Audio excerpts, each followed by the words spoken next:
at any time. To accept this call, press 5. To block this call, you may begin speaking now. Oh, Hey Joe, Rocco here. How are you? what a cool fucking name. I'm with my buddy Archie. He's gonna do. Hey, I'm a couple minutes early. Is it cool? Absolutely, my man. Thank you. Oh, okay. Archie's gonna do a quick intro. We're gonna hop right into it. Okay, buddy. Thanks. Hey, I don't know if they told you, but you can record, you can be live, you can put me on speaker. You just can't do a three-way call. We're not through right. Yeah, No. we're together, Joe. Hey, Joe, how are you, buddy? I'm good, buddy. How you doing? All right. We're gonna get right into it. All right, you ready? All right. Rocco, our 100th episode. Can you believe it? And what a guest we have. What a guest we have. I am honored. You are honored. Are you ready? Hell yeah. Here we go. For our 100th episode, we have a special guest. Some people call him the Prince Albert of Tigers, but no. We call him the motherfucking Tiger King. Welcome to Not These Two Fucking Guys podcast, Joe Exotic. What's up, Joe? What are you doing, guys? How are you, man? The Prince Albert of Tigers. That's fucking funny. First and foremost, how are you feeling? I heard you were having some health issues. Really, the last year, I puked for every day for 7 days with this chemo and radiation and Lupron, and I finally got over it. I got my cancer in remission, and now I'm waiting for a biopsy of my bladder because they're scared that maybe it spread to my bladder before they got it. But we're going to find out. But actually, through all of the bullshit and the 5 years of stress, I'm hanging in there. That's so good, bro. Good to hear that it's in remission. That's awesome. Yeah, man. Like I know that you've been suffering for years, and for you to see some light at the end of the tunnel, I think some people hold you as a national treasure out there, man. We don't want to see anything happening to you. Well, it's the mental part is what screws with you the most, because I spent 2.5 years in solitary confinement, which should be criminal all by itself. Wow. But the hard part is if I'd have done something to be in here, it would be different. But knowing that I'm innocent and knowing now that my lawyers have the affidavits and the depositions and everything of everybody admitting to perjury and admitting to a plot to kill me to begin with, not understanding why the hell I'm still here is probably the most mental hard part of all of it. Yeah.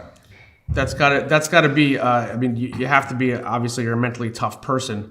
What's the next step with that? Do you have any recourse? Well, the lawyers filed a motion for a new trial with 416 new phone recordings, over 1,000 pages of new evidence a year ago. Okay, and this federal judge in Oklahoma City don't want to admit they fucked up or had an agenda to start with so bad that he has sat on this motion for a year and hasn't ruled on it. And so, the lawyers said if we don't hear anything in the very near future, I know we're fixing to drop some lawsuits this week.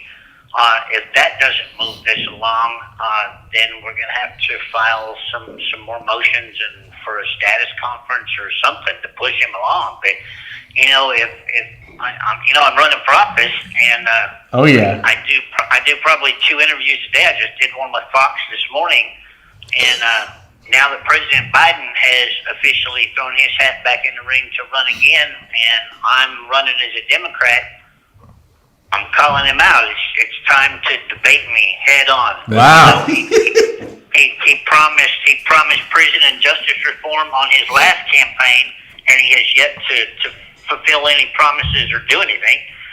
This call is from a federal prison. Prince Albert of Tigers is officially calling out the president of the United States, and I want him to debate me on it. Fuck yeah. That's fantastic. I tell you, you literally take on a lot of stuff.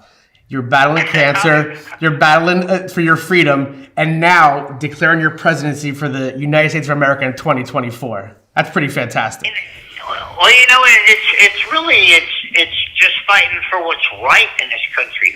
You know, we got to quit spending money all over the world, fighting everybody else's shit, taking care of their culture problems. You know, I'm really sorry that people in Nigeria are starving to death, but stop breeding if you can't feed them. You know, it's that simple. And you can donate. My policy is you can donate all the money you want till the cows come home for Feed the Children organization over there or whatever. Mm-hmm. But tax dollars should not be doing that. Okay, tax dollars should be taking care of our veterans, should be taking care of our homeless, our mentally ill here, and our schools. We got our own problems, man. And sure. I don't know why the hell we're doing everything everywhere else, but. Yeah, there's a lot of stuff that, I mean, you know, I've got a good platform. Yeah, I mean, I went to joeexotic2024.com this morning, and I think I read something that you were registering as a libertarian, but now you're a Democrat. And well, you know, I switched only because the libertarians are a little far out there. You know, all they want to do is fight and argue, and they're never on a ballot.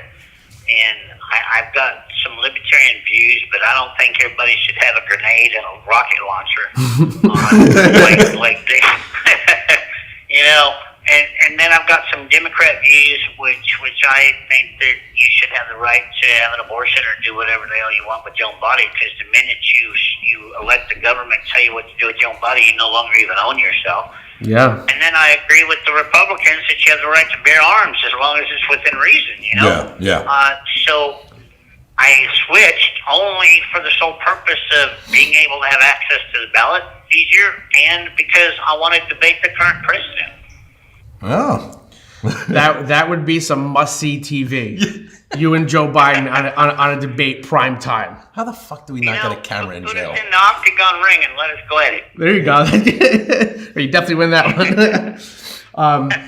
So Archie mentioned the website. Is that where everyone can go if they want to contribute or see what you're up to? JoeExotic2024.com. And you know, there's a place to donate. There's a place to get some merchandise. Now that you all have gave me a new nickname, I'm gonna have to come out with a Prince Albert, King of the Tigers. You know, and T-shirt. We're gonna have to make a new T-shirt now. Hey, listen. I don't want any money. I just want a little credit. That's it. But you know, right now what I need too is volunteers in every state to pass out bumper stickers and spread the word, because this is a movement. This is not just about Joe getting out of prison. This is a movement before something this corrupt happens to one of y'all. Yeah. So let me ask you this. It's a monumental task to run for the president of the United States. It has to be that much more difficult doing it from prison. How do you even start that? Well, you know, I've got a really good team. I've got my campaign manager has been on 4 presidential campaigns already. I've got a CPA that's overlooking everything. That was on 2 presidential campaigns. You know, and I got Liz Cheney out there somewhere that I'm trying to get on board as a vice president, because she opened her mouth and said she would do anything she had to keep Donald Trump out of the Oval Office. So anything she's going to have to do is run as a vice president to put Joe Exotic in that Oval Office. There you go. There you go. But my team works day and night at this. Not only trying to keep my voice alive to get me out of here, but to run this campaign and put up with the haters, and they got their hands full. What's run down quickly a typical day that you have from inside prison? Let's see. I get up about 10 o'clock if I don't have to. And I get up and check emails and do interviews, and then I cook something to eat, and then I check emails and do interviews, and listen to the news for a while. And, you know, they got a beautiful rec yard here, so I go out and walk the track and work out and everything for a couple hours a day, and I come back in and cook something to eat and check emails and do interviews and wow. It seems campaign, and I write for the last 3 years since Tiger King came out, I have wrote every fan letter back myself. That's awesome. And the same way with the campaign. If you saw the website this morning, you know that I answer every email question myself. It sounds to me it's like you're on a restricted vacation. Yeah. This call was from a federal prison. No, it's everybody thinks that Carol put me behind bars, and that's all bullshit too. I'm in a medical facility in a federal prison. There's no bars. There's no locked up behind doors. It's just like a college dorm, and the campus is beautiful. The only difference is I can't go across the street to Whataburger. Whatever. So, real quick, which I miss dearly, but. Real quick, I know we're on some limited time. I know we're not here to talk, pop shit on people, but in the last hey, I'm good with talking shit on people. That's why we got you on, brother. In the last year or two, our friends, so-called friends, Doc Antle, Jeff and Lauren Lowe, got into some trouble with either DUIs, and some of them are prevented from permanently banned exhibiting animals forever. Do you feel there's a little justice? Do you feel a little karma inside? But before I get into talking too much shit real quick, because I don't mind talking shit, I'm engaged, and Seth told me to tell y'all hi and thanks for giving me a voice. Doc Antle, karma's a bitch is what I got to say to him. He wouldn't come help testify or help me with my case. He could have put a stop to this. We could have put a stop to this 3 years ago when we could have told the jury the truth about this agenda and what went on. So now he knows that, he was on the radar of being shut down too. So welcome to the party. Jeff and Lauren Lowe, that there's two criminals that should be in prison. All right. When I met Jeff was exploiting Dan Haggerty, Grizzly Adams, and he was exploiting Robbie Knievel. And then the whole time he was at the zoo, after Prince died, him and Lauren were buying material online and making fake Prince clothes and selling them online as originals. And, I got all of that evidence. And that's the kind of man this guy is. But, he's wanted in Las Vegas. He's wanted in Oklahoma. And then to show you the corruption behind my case with all of that is, PETA and the USDA took him to court and took his license away and raided his park and took the animals away. But if you pull the court records of the lawsuit that they filed against him, God, he was starving animals to death. He killed animals. And all that. Why is he not in jail for violating the Endangered Species Act if I am? Yeah. If I truly am in prison for violating the Endangered Species Act, for taking 5 tigers without a permit by putting them to sleep, why isn't he in jail? Unless he's a rat and he works, he tells on people for the FBI. Or this whole goddamn thing is corrupt because he has a prior history of where he stole $1 million from a nonprofit. So he's been in federal trouble before and never spent a day in jail because he blackmailed the probation officers. Unbelievable. Jesus Christ. So he's good at it, and then James Garrison is just as good at it. Yeah. Well, we'd be remiss in our duties if we didn't ask you your feelings on Carol Baskin. I read somewhere you may have forgiven her for... this is going to hang up on us in 30 seconds. That's to be Carol Baskin. I forgive all of these people because they're idiots, and that's just the way they live. Yep. She killed her husband. I can almost guarantee it and prove it. I investigated her for 11 years. Yep. And... she's the biggest con artist there is. She'll never sell that property. It's just a con to raise more money. So, that was Joe Exotic calling from prison. First prison interview. First prison interview. Think he's going to call back? No, he can't call back. He can't go back. He can't go. Yeah, that was. They were like, you want to know what happened? This is what happened.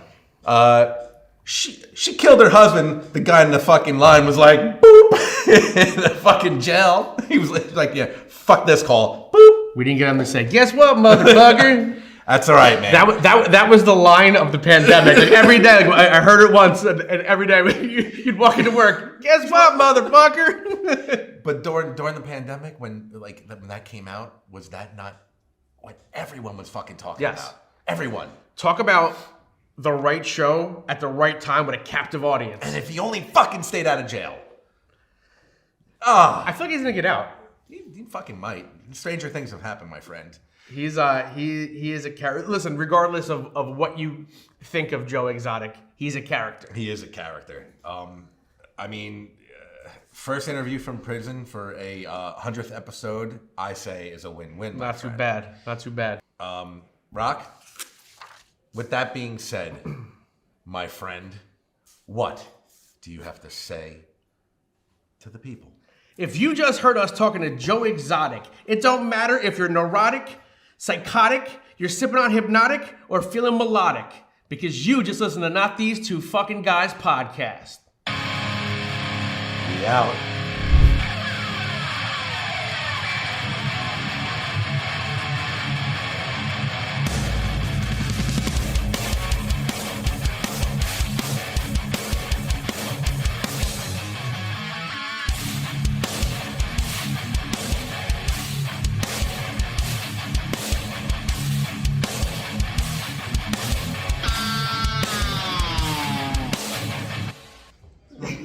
Are we done? Yo, you're like I got to pee, and I was like, he's gonna fucking call it right now.